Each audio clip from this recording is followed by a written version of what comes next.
السلام علیکم ورحمۃ اللہ وبرکاتہ. نحمده ونصلي على رسوله الكريم. اما بعد فاعوذ بالله من الشيطان الرجيم. بسم الله الرحمن الرحيم. لقد كان لكم في رسول الله أسوة حسنة لمن كان يرجو الله واليوم الآخر وذكر الله كثيرا. صدق الله العظيم. اللہ رب العزت نے آخری نبی حضرت محمد رسول اللہ صلی اللہ علیہ وسلم کو قیامت تک آنے والے انسانوں کے لیے راہ ہدایت دے کر بھیجا، رہنما بنا کر بھیجا. اور اس سورہ احزاب کی اس آیت میں جو ابھی اللہ نے تلاوت کی توفیق عطا فرمائی، اس میں اللہ تعالیٰ نے ہمیں نبی کریم صلی اللہ علیہ وسلم کی ساری زندگی کو اپنے لیے معیار بنانے کا حکم دیا. لقد کان لکم فی رسول اللہ اسوۃ حسنہ، کہ البتہ بے شک رسول اللہ صلی اللہ علیہ وسلم کی ذات میں تمہارے لیے بہترین نمونہ زندگی ہے. اب ذہن میں یہ بات آتی ہے کہ جب رسول اللہ صلی اللہ علیہ وسلم کی ساری زندگی ہمارے سامنے احادیث کی صورت میں، سنت کی صورت میں، سیرت طیبہ کی صورت میں ساری زندگی اگر ہمارے سامنے موجود ہے، قرآن حکیم کتاب ہدایت ہمارے سامنے موجود ہے، یہ انسان عمل کیوں نہیں کرتا؟ یہ ایک عجیب سی بات ہے. جب سب کچھ موجود ہے، رہنمائی مکمل موجود ہے، تو یہ انسان اس اسوہ حسنہ پر، اسوہ کہتے ہیں نمونہ زندگی، اور حسنہ کا معنی بہترین. لقد کان لکم فی رسول اللہ اسوۃ حسنہ، تمہارے لیے رسول اللہ صلی اللہ علیہ وسلم کی ذات اقدس میں بہترین نمونہ زندگی موجود ہے، اور وہ نمونہ زندگی قیامت تک محفوظ رہے گا انشاءاللہ. جب موجود ہے تو انسان عمل کیوں نہیں کر پاتا؟ اس کا جواب اللہ تعالیٰ نے اسی آیت میں دے دیا. اس کا جواب اللہ تعالیٰ نے اسی آیت میں دے دیا کہ رسول اللہ صلی اللہ علیہ وسلم کی زندگی کو بہترین نمونہ وہ شخص بنائے گا جس میں 3 خوبیاں ہوں گی، اور اگر اس میں سے ایک خوبی بھی کم ہوگی تو وہ رسول اللہ صلی اللہ علیہ وسلم کی ذات اقدس کو نمونہ نہیں بنائے گا. یہ خالق خود بتا رہا ہے کہ وہ لوگ ایسے ہوں گے کہ جو اسوہ حسنہ نہیں مانیں گے، سامنے ہوگا، نہیں عمل کریں گے، اپنی زندگی کو اس کے مطابق نہیں بنائیں گے. اور کون لوگ بنائیں گے؟ جن کے اندر یہ 3 خوبیاں ہوں گی. نمبر 1، آیت پھر دوبارہ ملا کر پڑھتا ہوں. لقد کان لکم فی رسول اللہ اسوۃ حسنہ لمن کان یرجو اللہ والیوم الآخر وذکر اللہ کثیرا. 3 خوبیاں. یہ نمونہ زندگی آخری نبی صلی اللہ علیہ وسلم کا اس شخص کے لیے ہے، لمن کان یرجو اللہ، جو اللہ سے امید رکھتا ہو، جو اللہ سے امید رکھتا ہو. کس چیز کی امید؟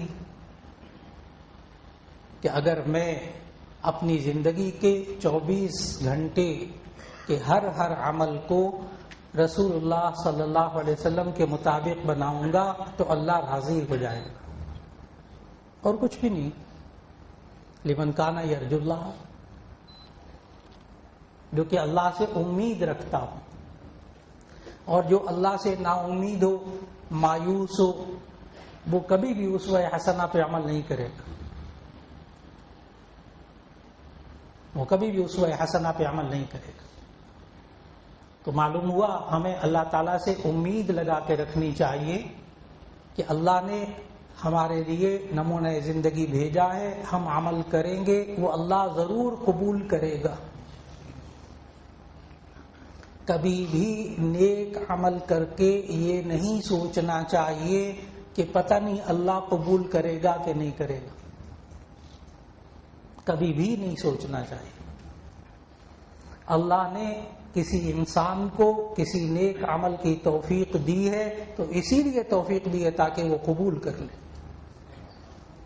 اگر اللہ نے یہاں جمعے کی نماز پڑھنے کی توفیق دی ہے، ایک لمحے کے لیے ذہن میں نہ لائیے گا کہ اللہ پتہ نہیں قبول کرے گا نہیں قبول کرے گا. اگر اللہ نے یہاں آنے تک کے لیے حالات بنا دیے، توفیق دے دی، تو یقین جانے کہ اللہ جمعے کی نماز کو قبول کرے گا، ورنہ وہ توفیق دیتا ہی نہ یہاں آنے کی. ان اللہ لا یظلم الناس شیئا. اللہ نے قرآن میں کہا ان اللہ لا یظلم الناس شیئا. اللہ تعالیٰ کبھی کسی پر ذرا برابر بھی ظلم نہیں کرتا. ایک بندہ اللہ کے کہنے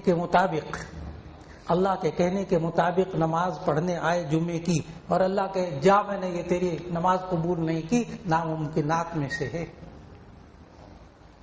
یہ اللہ ظلم نہیں کرتا. یہ انسان اللہ کی راہ میں کوئی پیسے خرچ کرتا ہے، یہ انسان نبی صلی اللہ علیہ وسلم کی سنت پر عمل کرتے ہوئے اپنے بہن بھائیوں کی مدد کرتا ہے، غریبوں کی مدد کرتا ہے. مت سوچے کہ پتہ نہیں اللہ قبول کرے گا نہیں کرے گا. اللہ سے امید رکھنی چاہیے، اللہ سے نا امید نہیں ہونا چاہیے، اس لیے کہ اللہ سے نا امید ہونا یہ مستقل گناہ ہے. یہ گناہ کبیرہ ہے، اللہ سے نا امید ہونا. اس لیے کہ اللہ نے قرآن مجید میں کہا لا تقنطوا من رحمت اللہ، نہیں کا صیغہ ہے لا تقنطوا، جس کے ذریعے ممانعت کی جاتی ہے. لا تقنطوا من رحمت اللہ، اللہ کی رحمت سے مایوس اور نا امید مت ہو. تو جو نا امید ہوتا ہے وہ گناہ کا کام کرتا ہے. تو ایک تو یہ ہمیں معلوم ہوا جو اللہ سے امید رکھتا ہے وہ رسول اللہ صلی اللہ علیہ وسلم کے اسوہ حسنہ پر عمل کرتا ہے. ایک خوبی آیت سے یہ معلوم ہے. نمبر 2 والیوم الآخر لمن کان یرجو اللہ والیوم الآخر، اور وہ شخص جو اللہ سے امید رکھتا ہے. نمبر 2 آخرت میں امید رکھتا ہے. یوم الآخر، آخرت کے دن پر امید رکھتا ہے کہ میرے اعمال کا بدلہ مجھے آخرت میں ملے گا. جس بندے کے ذہن میں یہ نہیں ہوتا وہ اسوہ حسنہ کے مطابق کبھی عمل نہیں کرتا.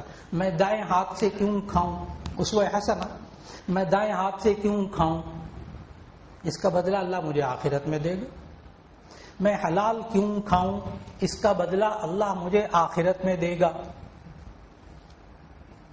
میں سچ کیوں بولوں، سچ بولنے سے میرا نقصان ہوگا نہیں، اللہ راضی ہوگا، آخرت میں اللہ اس کا بدلہ دے گا.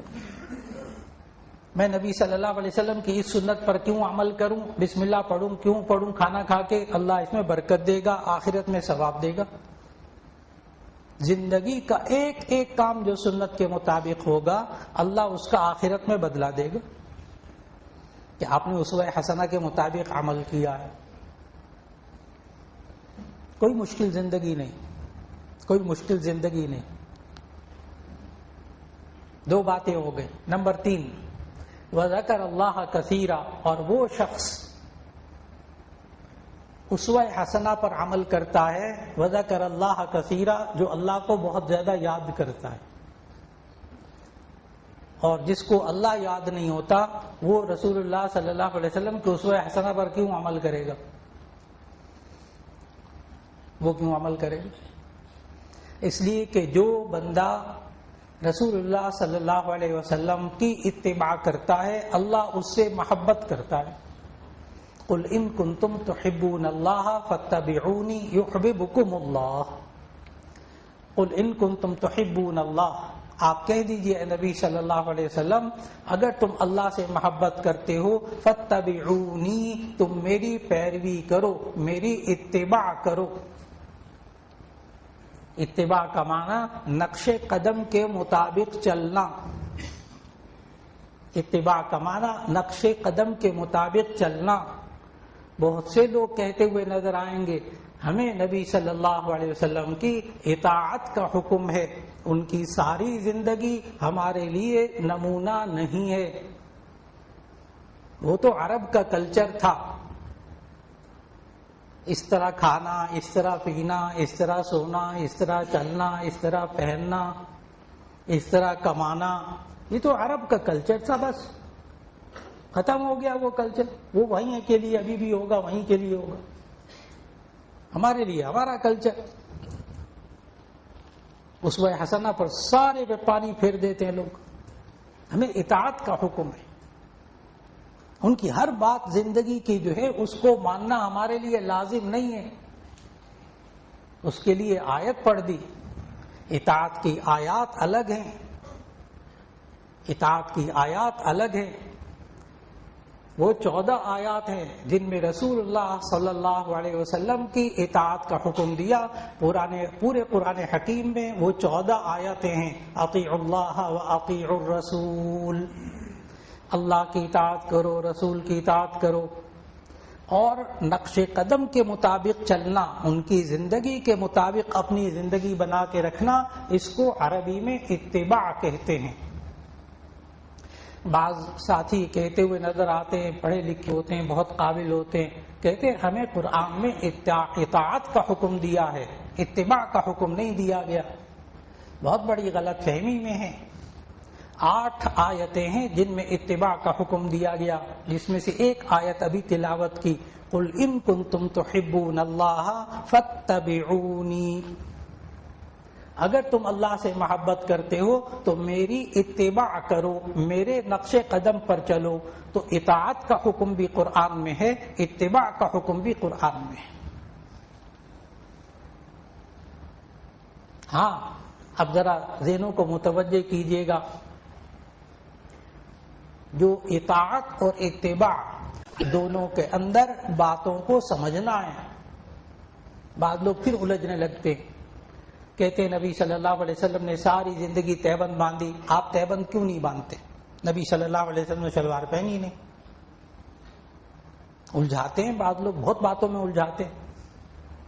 اس کا جواب اچھی طرح یاد رکھ لیجئے گا کہ اطاعت اور اتباع میں، یعنی نبی صلی اللہ علیہ وسلم نے کوئی حکم دیا، ہم اس کی پیروی کریں، اس کو اطاعت کہتے ہیں.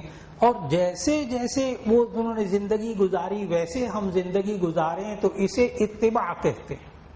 اور یہ دونوں کا حکم قرآن مجید کے اندر ہے. اب جو اصل بات عرض کرنے لگا ہوں اس پر آپ نے بڑی توجہ دینی ہے. وہ لوگ جو اسوہ حسنہ کو اہمیت نہیں دیتے اپنی زندگی کے اندر، ان کو یہ باتیں سمجھنی ہوں گی، پھر ذہن بہت ہلکا ہو جائے گا آپ کا. آپ یہ نہیں کہہ سکیں گے کہ جیسے نبی صلی اللہ علیہ وسلم نے زندگی گزاری ہم اس معاشرے کے اندر وہ زندگی نہیں گزار سکتے. یہ جملے ہیں بہت پڑھے لکھے حضرات کے، بڑا مطالعہ کرنے والے لوگوں کے یہ جملے میں سنا رہا ہوں کہ ہم اس معاشرے کے اندر رہ کر نبی صلی اللہ علیہ وسلم کے اسوہ حسنہ پر عمل نہیں کر سکتے.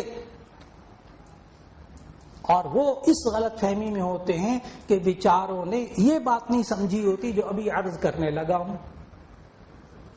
اور اس میں کوئی اختلاف نہیں، یہاں اختلافی باتیں ہوتی نہیں الحمدللہ. یہاں وہ باتیں جو سب کے نزدیک متفق علیہ، سب کا اتفاق ہوتا ہے ان باتوں پر. یاد رکھ لیجئے گا نبی صلی اللہ علیہ وسلم نے جس بات کی اطاعت کا حکم دیا، جس بات کی اتباع کرنے کا ہمیں حکم دیا، اس سب کے اندر اہمیتیں ہیں، ترجیحات ہیں، اس کے اندر پرائرٹیز ہیں. کس بات کو آپ نے کس جگہ رکھنا ہے. بعض باتیں فرض ہیں، بعض باتیں واجب ہیں، بعض باتیں سنت ہیں، بعض باتیں ان میں سے سنت مؤکدہ ہیں، بعض وہ باتیں سنت غیر مؤکدہ ہیں، بعض وہ باتیں جو مستحب، اچھی بات، جائز بات، بعض باتیں وہ ہیں جو حرام ہیں، بعض باتیں جو مکروہ تحریمی ہیں، بعض وہ باتیں ہیں جو مکروہ ہیں، ناپسندیدہ ہیں. بس یہ ضروری نہیں ہے کہ نبی صلی اللہ علیہ وسلم نے جو کام ساری زندگی کیا ہو وہ ہمارے لیے فرض ہو جائے. ساری زندگی کیا ہو وہ ہمارے لیے فرض ہو جائے، یہ ضروری نہیں ہے. دین کو سمجھنا ہوگا، سیرت طیبہ کو سمجھنا ہوگا، اسوہ حسنہ کی ایک ایک بات کو سمجھنا ہوگا. نبی صلی اللہ علیہ وسلم نے ساری زندگی تہبند باندھی، وہی مثال جو لوگ بہت پیش کرتے، ساری زندگی تہبند باندھی، کبھی شلوار پجامہ نہیں پہنا، لیکن اس کو کہتے سنت غیر مؤکدہ۔ اسوہ حسنہ میں سے نا ایک ایک بات کو زندگی میں وزن دینا ہے کہ اس کا وزن کتنا ہے، کیا ہمیں کس حیثیت میں اس کو بتایا گیا، ترجیحات میں۔ ساری زندگی تہبند باندھی، لیکن تہبند باندھنا سنت غیر مؤکدہ۔ سنت غیر مؤکدہ وہ سنت جس کی تاکید نبی صلی اللہ علیہ وسلم نے بیان نہیں کی۔ کوئی بندہ ساری زندگی تہبند نہ باندھے، اس کو ذرا برابر گناہ نہیں ہوگا۔ میں نے بالکل نہیں کہا کہ یہ عرب کا کلچر تھا، میں نے تو کیا عرض کیا، تہبند باندھنا سنت، لیکن سنت غیر مؤکدہ، اس کی تاکید نہیں فرمائی۔ لیکن کہاں تاکید فرمائی، اس کی میں مثال دینے لگا ہوں۔ جیسے دائیں ہاتھ سے کھانا کھانا، یہ سنت مؤکدہ، سنت مؤکدہ جس سنت کی تاکید بیان کی گئی ہو۔ اسوہ حسنہ میں آج کی یہ باتیں سننا بہت ضروری ہے، ذہن نشین کرنا اور اپنے ذہن کو کھولنا بہت ضروری ہے، زندگی آسان ہو جائے گی اسوہ حسنہ پر عمل کرنے کے لیے انشاءاللہ۔ دائیں ہاتھ سے کھانا کھانا سنت مؤکدہ، کیوں؟ اس کی تاکید بیان فرمائی گئی۔ تاکید کیا کہ نبی صلی اللہ علیہ وسلم نے فرمایا تم دائیں ہاتھ سے کھایا کرو، فإن الشیطان یأکل بشمالہ، کیونکہ شیطان یہ بائیں ہاتھ سے کھاتا ہے۔ اب تاکید ہو گئی، اگر ہم بائیں ہاتھ سے کھائیں گے یہ شیطانی عمل ہوگا، لیکن کہیں یہ نہیں کہا جو تہبند نہ باندھے تو اس کو گناہ ہوگا، جو تہبند نہ باندھے تو وہ شیطانی عمل ہوگا، کہیں نہیں۔ میں نے بتایا ایسی باتیں جن پر اتفاق ہے علماء اور محدثین کا، وہ باتیں ہوں گی۔ لہذا اگر کوئی بندہ ساری زندگی تہبند نہ باندھے کوئی حرج کی بات نہیں، سنت غیر مؤکدہ۔ لیکن نبی صلی اللہ علیہ وسلم نے حدیث میں آیا سراویل کا لفظ، شلوار کا لفظ، اس کو پسند فرمایا، پہنا نہیں کبھی، پسند فرمایا، آپ پہن سکتے ہیں۔ آپ اپنے معاشرے کا، اپنے کلچر کا، اپنا قومی لباس، اپنی قوم کا لباس، اپنے قبیلے کا لباس آپ پہن سکتے ہیں۔ کہیں قرآن و حدیث میں ممانعت نہیں، قرآن میں صرف اتنا کہا گیا یا بنی آدم قد انزلنا علیکم لباسا یواری سوآتکم وریشا، سورہ اعراف کی آیت نمبر 22۔ یا بنی آدم، دیکھیے اب میں بتانے لگا ہوں کہ کیسا لباس فرض ہے، اگر اس کی خلاف ورزی ہوگی تو گناہ ہوگا، گناہ کبیرہ۔ یا بنی آدم قد انزلنا علیکم لباسا یواری سوآتکم وریشا، اے بنی آدم ہم نے تم پر لباس اتارا، یواری سوآتکم جو تمہاری ستروں کو ڈھانپے، وریشا اور موجب زینت ہو، ایسا لباس جس سے ستر ڈھانپا جائے۔ ستر کیا ہوتا ہے؟ مرد کا ستر ناف کے نیچے سے لے کر گھٹنے کے نیچے تک، ناف سطر میں داخل نہیں، گھٹنا سطر میں داخل ہے۔ اب کوئی مرد صرف اتنا لباس پہن لے کہ جس سے ناف کے نیچے سے گھٹنے کے نیچے تک کور ہو جائے، اس نے فرض لباس پہن لیا، اس نے فرض لباس پہن لیا۔ یہی سطر ڈھانپنا، اتنا سطر ڈھانپنا نماز میں فرض ہے، عام زندگی کے اندر بھی فرض ہے۔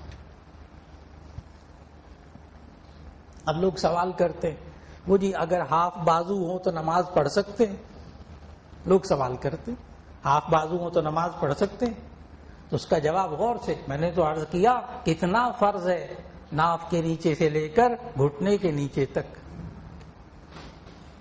اتنا ڈھانپ کر نماز پڑھ لی، آپ کا فرض ادا ہو گیا، فرض نماز ادا ہو گئی۔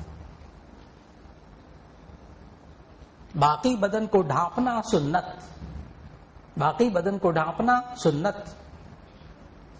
لیکن اگر کوئی شخص ٹوپی پہننا نماز کے اندر سنت غیر مؤکدہ، ٹوپی پہنے بغیر نماز پڑھ لی، 100% نماز درست ہو گئی، ٹوپی پہن کر نماز پڑھ لی تو بھی نماز سنت کے مطابق ہو گئی، ٹوپی کے بغیر نماز پڑھی نماز ادا ہو گئی 100%۔ بس ایک اتنی سی بات ذہن میں رکھ لیجئے گا، نازک سی بات ہے کہ ٹوپی پہننے کو حقارت، حقیر عمل، ذلت کا عمل نہ سمجھیے گا۔